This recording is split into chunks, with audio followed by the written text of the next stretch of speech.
जैसा कि आप सभी जानते हैं, कर्नाटक के कुछ इलाकों में फ्लड आने की वजह से वहां की अवाम को कई मुश्किलात का सामना करना पड़ रहा है, जिसके चलते बसव कल्याण की अवाम की जानिब से फ्लड रिलीफ फंड जमा किया गया, जिसकी रकम 61,800 फुट और कई सामान जमा किया गया।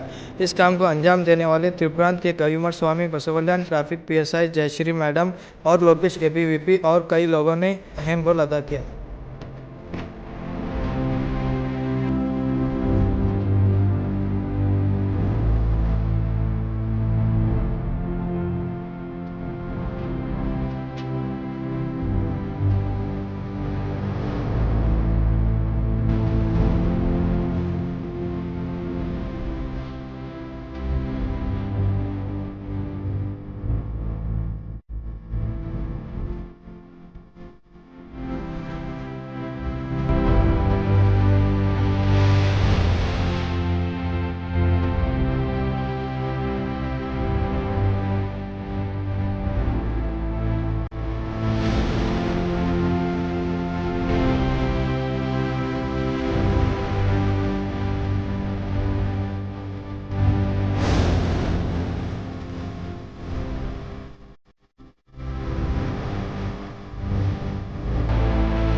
ನಮ್ಮ ಬಸವ ಕಲ್ಯಾಣದ ಯುವಕರ ವತಿಯಿಂದ ನೆರೆ ಸಂತ್ರಸ್ತರಿಗೆ ತಿಪ್ರಾಂತ್ಲಿಂದ ಗಾಂಧಿ ಚೌಕವರೆಗೂ ನಿಧಿ ಸಂಗ್ರಹ ಅಥವಾ ಮತ್ತೆ ಬಟ್ಟೆ ನೀರು ಅವೆಲ್ಲ ಕಲೆಕ್ಟ್ ಮಾಡಿ ಇಲ್ಲ ಸಾಯಂಕಾಲ ಅಲ್ಲಿಗೆ ಒಯ್ದು ಮುಟ್ಟಿಸ್ಲತ್ತಾರ ನಮ್ಮ ಯುವಕರು.